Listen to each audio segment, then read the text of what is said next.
Hello दोस्तों, कैसे आप सभी। उम्मीद करता हूँ बहुत ही अच्छे होंगे, मस्त होंगे, स्वस्थ होंगे और मन लगा करके पढ़ाई कर रहे होंगे। चलिए आप सभी का एक बार फिर से A to Z history edited Navneet Kumar Nirala में स्वागत है। चलिए इस वीडियो के माध्यम से हम जानेंगे कि जलियांवाला बाग हत्याकांड क्या है, यानी कि पूरा इसकी संपूर्ण जानकारी लेंगे।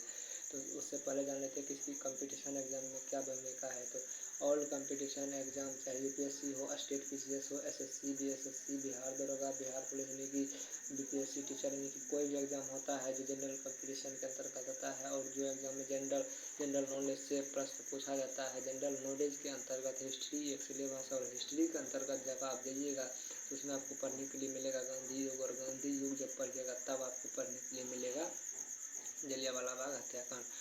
तो चलिए, बिहार बोर्ड कक्षा 10 बोर्ड एग्जाम में 5 नंबर वाला ऐसे प्रश्न पूछा जाता है। यानी कि बोर्ड में जो एग्जाम होता है, बिहार बोर्ड जो एग्जाम लेता है, तो उसमें 5 नंबर वाला प्रश्न आता है जलियांवाला बाग हत्याकांड के बारे में लिखे। 5 नंबर वाला नहीं आता, 2 नंबर वाला निश्चित ही आएगा। 2 नंबर वाला एक प्रश्न और 2 प्रश्न से ऑब्जेक्ट, यानी कि कुल 4 नंबर का ये प्रश्न है। और अगर 5 नंबर वाला एक ही बार पूछ दे तो 5 नंबर, यानी कुल मिलाकर अभी 5 नंबर ये दे कर जाएगा जो बिहार बोर्ड का स्टूडेंट है कक्षा 10 का। चलिए जलियांवाला बाग हत्याकांड के बारे में जानते हैं। जलियांवाला बाग हत्याकांड जो है ये कहाँ हुआ, तो सबसे पहले वो जानते हैं पंजाब में एक शहर है। पंजाब में एक शहर है जिनका नाम है अमृतसर। अमृतसर के अंतर्गत जलियांवाला बाग एक स्थान है।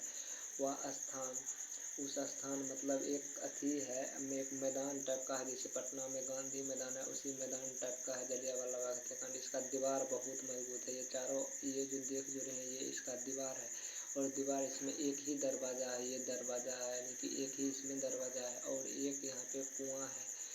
इसी पंजाब के अमृतसर में जलियांवाला बाग में उस समय बैसाख का टाइम था, यानी कि बैसाख का टाइम था, गेहूं कटने का समय था, और दिन था 13 अप्रैल 1919 ईस्वी को। यहीं पर यही जलियांवाला बाग में सभाएं हो रही थी। यहाँ पे लोग बहुत जनसभाएं हो रही थी, भाषण चल रहा था, यानी कि भाषण दे रहे थे मंच पे। और किस बारे में दे रहे थे, रोलेक्ट एक्ट के बारे में दे रहे थे।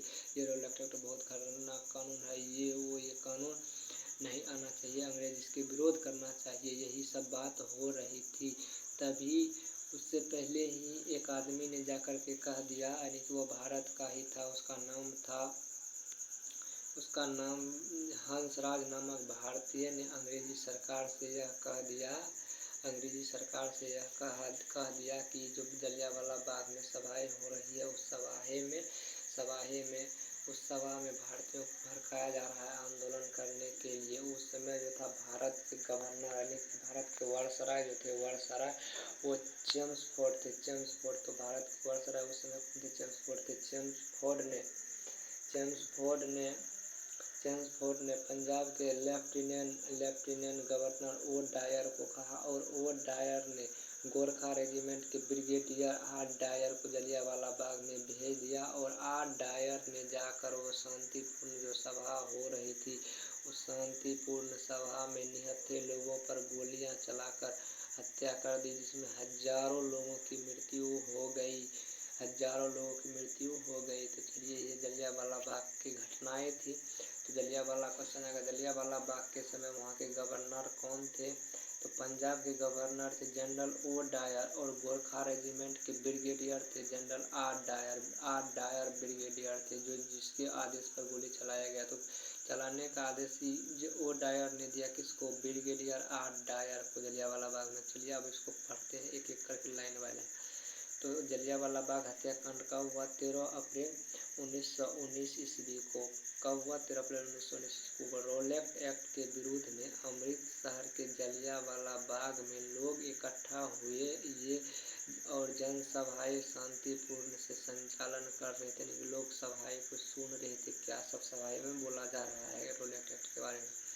फिर आगे देखते हैं, इस समय भारत का वायसराय गवर्नर, यानी कि चेम्सफोर्ड था। तो इस समय कौन गवर्नर था, चेम्सफोर्ड था। पंजाब के लेफ्टिनेंट गवर्नर ओ डायर ने गोरखा रेजिमेंट के ब्रिगेडियर आर डायर को जलियांवाला बाग भेजा, जहां आर डायर ने निहत्थे लोगों पर गोलियां चला दी। तो निहत्थे लोगों पर किसने गोली चलाई थी, आर डायर ने। किसके कहने पर, जनरल ओ डायर के कहने पर। आंकड़ों के अनुसार मरने वालों की संख्या 379 थी, लेकिन वास्तव में इससे कई ज़्यादा लोग मारे गए थे, इससे कई गुना ज़्यादा लोग मारे गए थे। यानी कि जलियांवाला बाग हत्याकांड में यह बहुत ही बवाल, भारत में इसका आंदोलन हुआ जलियांवाला बाग हत्याकांड के बाद। हंसराज नामक भारतीय ने जलियांवाला बाग की सूचनाएं अंग्रेजों को दे दी। तो क्वेश्चन आएगा कि किसने अंग्रेजों को जलियांवाला बाग के बारे में सूचनाएं दी? तो हंसराज नामक भारतीय ने। तब ने इसको भेजा ओ डायर ने ब्रिगेडियर गोरखा रेजिमेंट के ब्रिगेडियर आर डायर को भेजा, जो गोली चला दिया। जलियांवाला नरसंहार के कारण पूरे देश में विरोध हुआ, पूरा देश में विरोध हुआ जलियांवाला नरसंहार का। उसके बाद आगे देखते हैं, गांधी जी ने केसर-ए-हिंद की उपाधि को त्याग दिया। रविन्द्रनाथ टैगोर ने सर की उपाधि त्याग दिया। क्वेश्चन है गांधी जी ने कौन सी उपाधि को त्याग दी? तो केसर-ए-हिंद को, हिंद की उपाधि को त्याग दी। रविन्द्रनाथ टैगोर ने कौन सी उपाधि? सर की उपाधि को रविन्द्रनाथ टैगोर ने त्याग दी।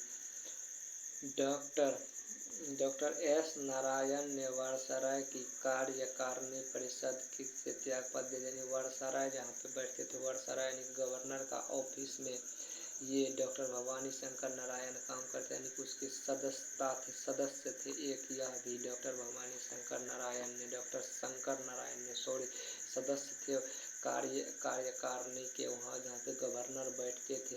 और गवर्नर को जब ये कहा कि ये बहुत ही गलत बात हुआ भारतीयों के साथ, जो इतना लोग मारे गए जनरल ओ डायर के कहने पर, तो इसने क्या जवाब दिया जानते हैं? कि मारा होगा हो वैसे ही हुआ होगा, इसने कोई रिस्पॉन्स ही नहीं लिया तभी।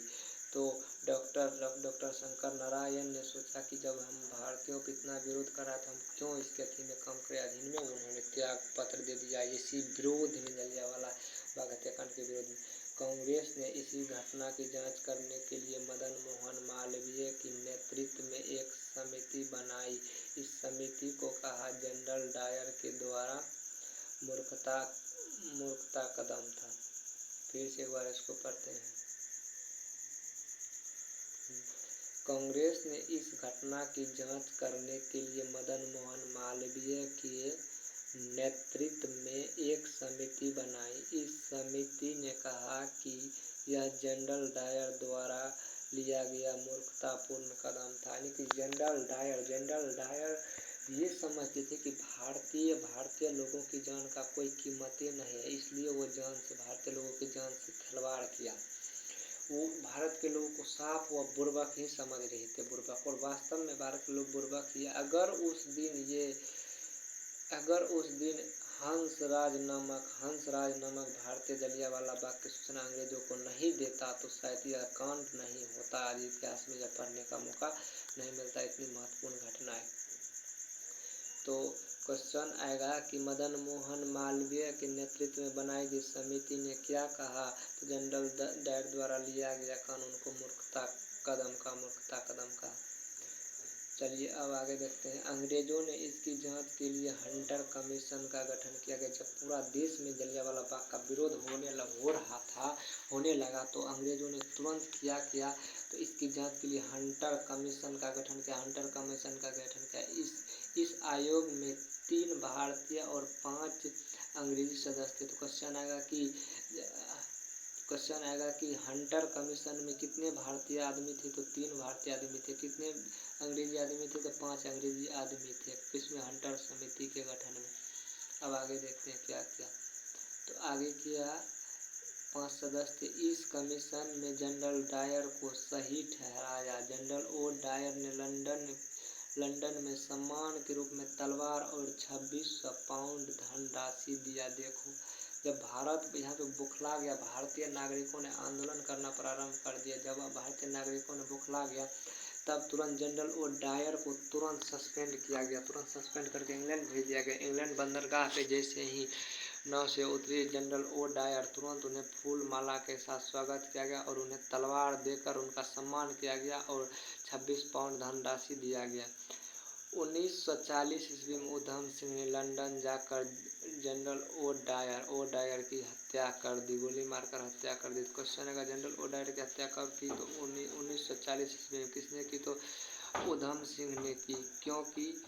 तो जनरल ओ डायर के आदेश पर ही गोली चलाया गया। ब्रिगेडियर आर डायर ने जनरल डायर के ही आदेश पर गोली चलाया। तो इसलिए उधम सिंह ने उसका बदला लिया और वह भी इंग्लैंड जाकर के, इंग्लैंड के पुलिस भी वहाँ मौजूद थी और सभी लोग वहाँ मौजूद थे, सभी लोग के सामने में 7 गोली सीने में दाग दिया। तो चलिए आज की वीडियो यहीं पे समाप्त करते हैं। तब तक के लिए जय हिंद। फिर मिलते हैं नेक्स्ट वीडियो में।